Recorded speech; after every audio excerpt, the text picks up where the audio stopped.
Favorite moments in Hamlet. This is Leo again, and now I'd like to tell you some of my favorite moments in the play many think Shakespeare's best, Hamlet. Well, of course, most of my favorite moments are everybody's favorite moments. What the ghost told Hamlet, all of Hamlet's soliloquies, Hamlet fondling the skull of Yorick, and what Horatio finally said about Hamlet. But I'd like to mention a few less frequented moments. The ghost of Hamlet's father appears and tells how his brother murdered him. Hamlet responds, "Oh, my prophetic soul." So he has suspected his uncle, now King Claudius, of some misconduct all along, possibly some villainy toward his father, the brother of Claudius. Perhaps Hamlet might have even seen signs of adultery between his uncle and his mother. Hamlet gets from his father's ghost the true story of how his uncle murdered his father. But when Horatio and his companions want to hear what he has learned from the ghost, Hamlet bursts out, "There is never a villain dwelling in Denmark," the rest of which would be, "worse than the king who now wears the crown." Instead, he adds, "But he's an arrant knave." A tautology. A villain is a knave? Hamlet thinks revealing too much of what the ghost said might be dangerously spread around. Horatio adds, in effect, "We didn't need the ghost to tell us that." Hamlet again slurs over the possible revelations of the ghost. "Why, right, you are in the right." Another empty statement, and suggests that they all go their ways. But he makes them swear on his sword that they will not reveal the little they have seen. He also alerts them that he might later have to put on an antic disposition, that is, act crazy, which they are not to hint they can tell more about. He has already planned that he may have to act mad in order to test the suspicions he had already formed, and which the ghost has revealed. He calls up an imaginary scene, which he forbids them from taking part in, where they might fold their arms and hint they know secrets they can reveal. He makes them swear not to do so. We see that Hamlet's canniness was active before he heard the ghost story, when he feared villainy in his uncle, is wary of his listeners' later dangerous revelations, and suspects he may have to cover up his own suspicions by acting mad. A prophetic vision which may suggest how far we should credit his later supposed lunacy. Hamlet more than once insists, when suspected of madness, on his sanity, and we should probably assume his madness is never real. He tells Rosencrantz and Guildenstern he is mad only north-northwest. "My pulse," he tells his mother, "as yours doth temperately keep time, and makes us healthful music." Laertes warns his sister against trusting Hamlet too far. First of all, Hamlet is a prince, one of the great ones, who may have to agree to a marriage arranged for political purposes, who cannot carve for himself. In this coarse language, is he preening over his own advantages as one not a prince, who can carve for himself? He warns her not to lose her heart, or again, in very suggestive language, her chaste treasure open to his unmastered importunity. What unmastered importunity has he been exercising and is anxious to resume exercising in Paris? His respectful language is reserved for his sister, whose treasure must be kept chaste.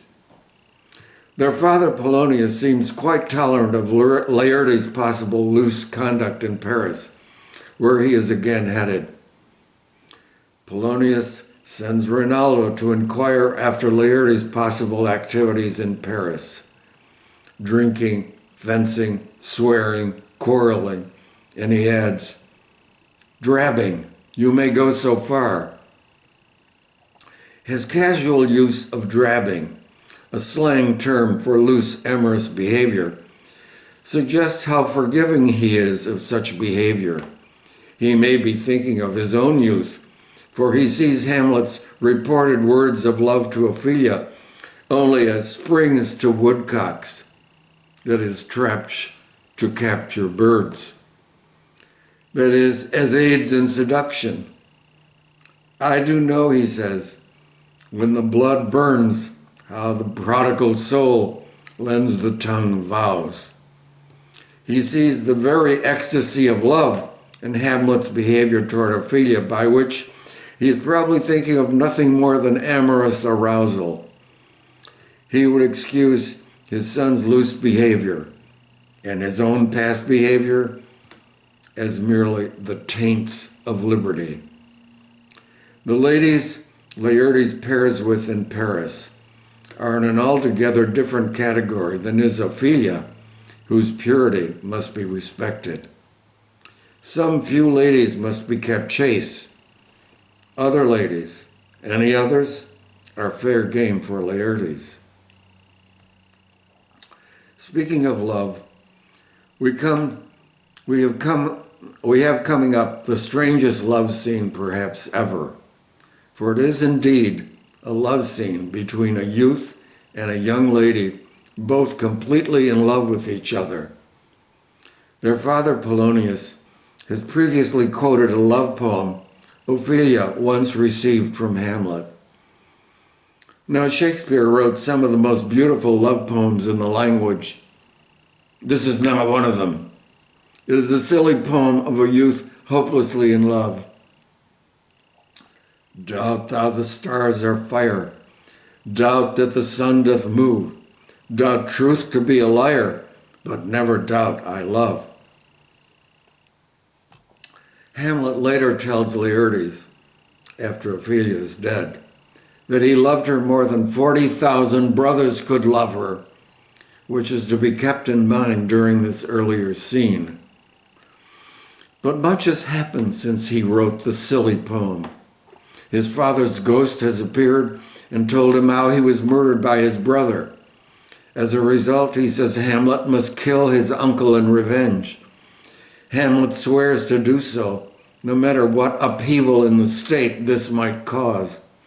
He is no longer the previously simpering youth proposing to a lady. Can he, sworn to kill the king, consider himself any longer an appropriate suitor?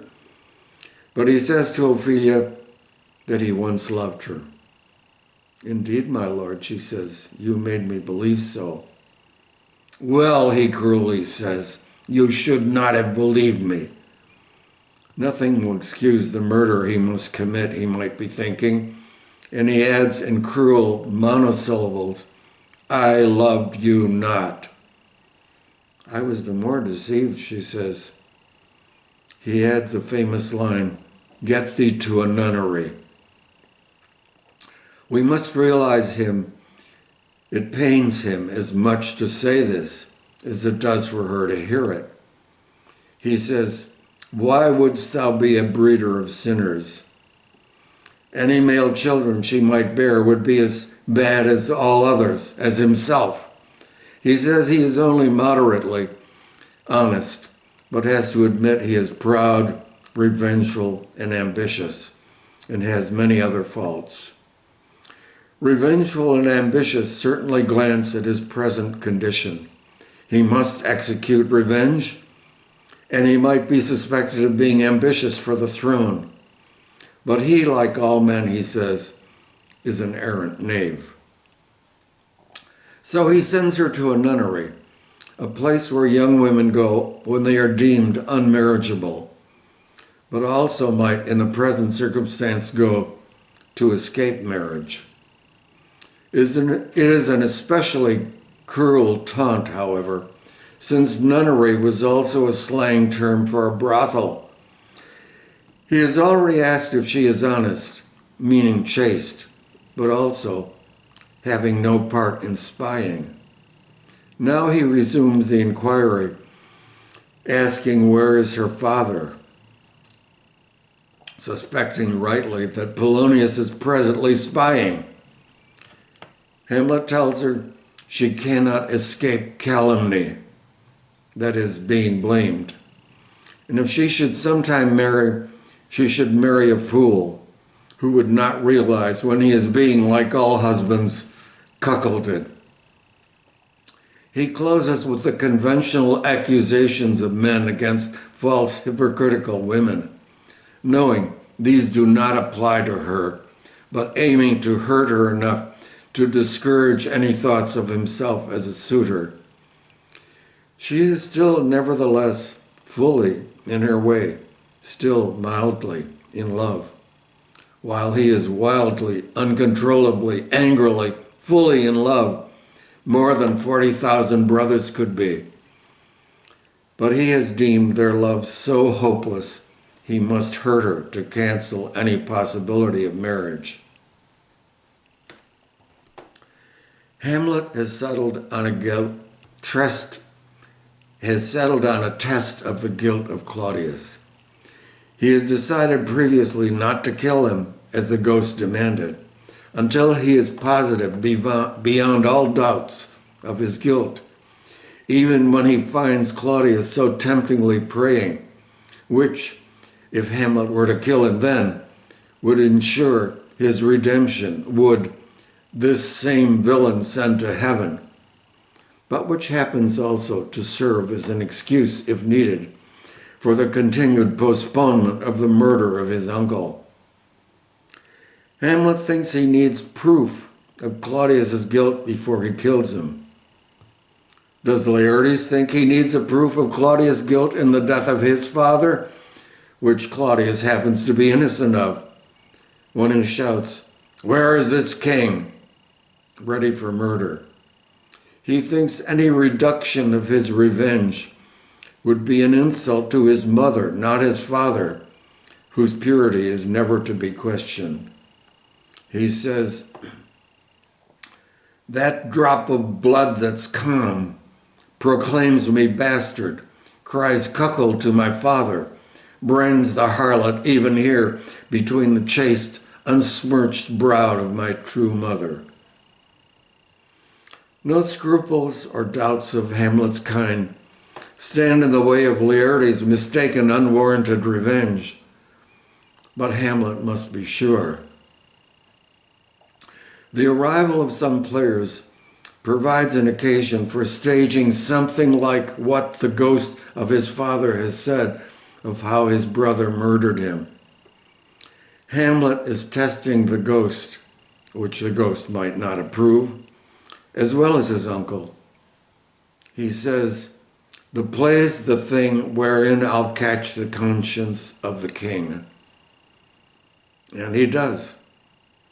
Whether Claudius sees the dumb show that enacts what he did to his brother, or hears the dramatic dialogue that's like what happened, or both, he runs off screaming for light, thereby providing a proof of his guilt. Then we come to quite the most remarkable passage in the whole play. It may be said that all the action of the play has led to this moment when the conscience of the king is indeed caught, and he gives proof of the guilt that Hamlet has required. This is the moment when the action seems to call upon Hamlet to fulfill his promise to the ghost, when he should shout like Laertes, but righteously, "Where is this king?" Or as Hamlet shouts elsewhere, "This is I, Hamlet the Dane." Or, "From this time forth, my thoughts be blooding or nothing worth." Hamlet does not lack courage or skill, but his response surprises us here with its mildness. He almost dismisses the actions of Claudius with pleasure in prose for playing a part in his schoolboy exercise.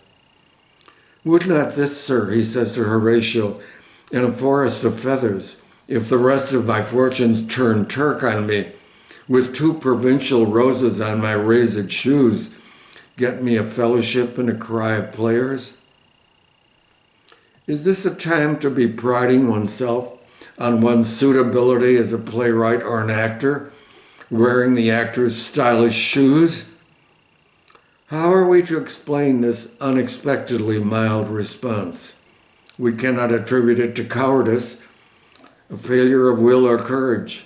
Hamlet is no coward. But something has been lifted from Hamlet's long bondage to uncertainty.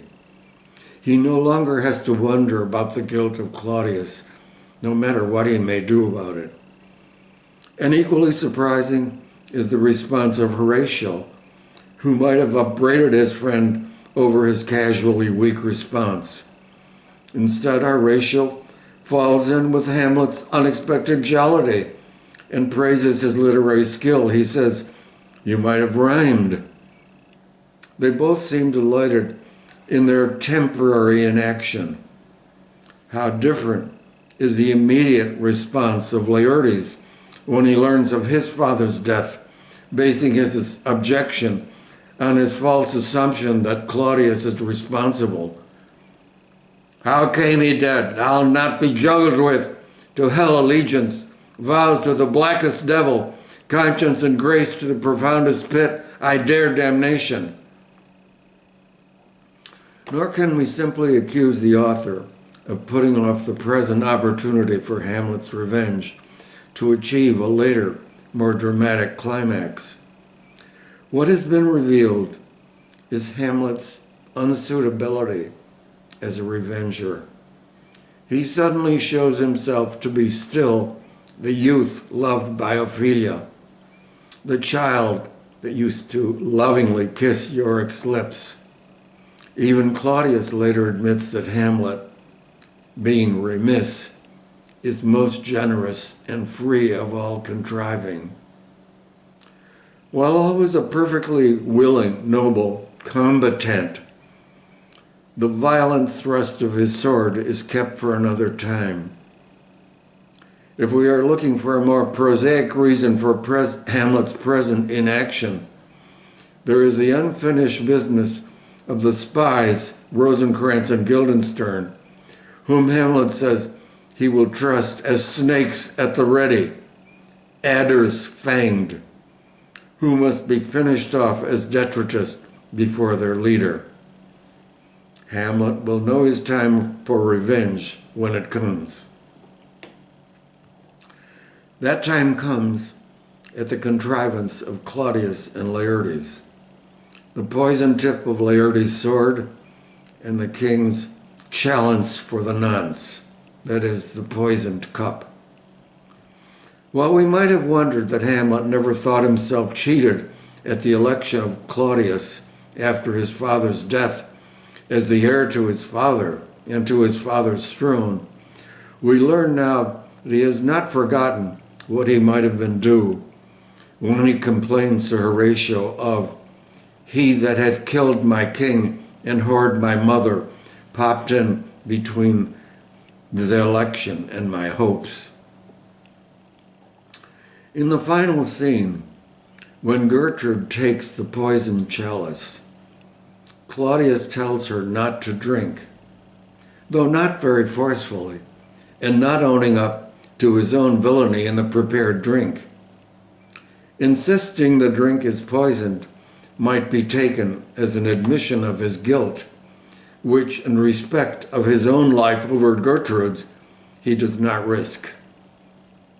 Gertrude drinks and dies, and Claudius still pleads cravenly for his own life. "Oh, yet defend me, friends, I am but hurt." As he dies, he gives a final proof of his unsuitability as king. Laertes, Poisoned by the sword, he himself is poisoned. Unlike Claudius, admits to his guilt. I am justly killed with my own treachery, and asks noble Hamlet to exchange forgiveness with him. Mine and my father's death, he says, come not upon thee, nor thine on me. As Hamlet is not actually guilty of either of these deaths, his slaying of Polonius was quite understandably a response to an eavesdropper, very likely the king. And his killing of Laertes is by the sword, Laertes himself poisoned. He is in need of no forgiveness, while Laertes makes quite a claim of forgiveness for himself. Hamlet, when he is urging Horatio to tell his story, says, "Oh, I could tell you, but let it be." What more could he have told Horatio? The villainy of Claudius, Horatio has seen in the commission to kill Hamlet, which Hamlet rewrote for the killing of Rosencrantz and Guildenstern. The poison-tipped sword and the poisoned cup have been witnessed by all. What we might be uncertain of is the possible guilt of Gertrude, which Hamlet, if he suspects it, might wish to shield his mother from, might wish to let it be. His father's ghost has also told him to leave her to heaven. Let us assume that Gertrude did not know that King Hamlet was murdered, or by whom, and believed the story put forth that, sleeping in his orchard, a serpent stung him. Her marriage to Claudius certainly nevertheless followed hard upon. She had a quite early lightening of grief over the death of one husband for pleasures with another. Hamlet sees her as one with her new husband. He cannot see, when urged by Claudius, the new king as a new father to himself.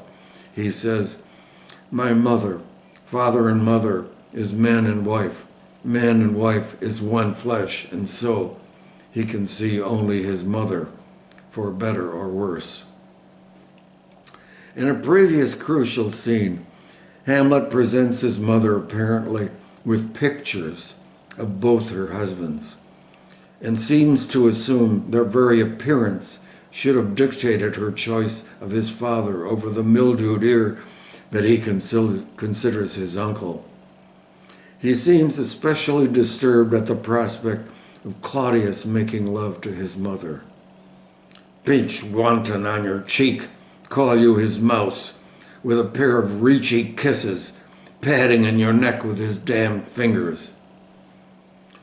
Gertrude assures her son that he has turned her eyes into her very soul, where she sees black and grained spots, that he has cleft her heart in twain. But she displays no sign of discomfort or guilt when she soon after meets on perfectly ordinary marital terms with Claudius.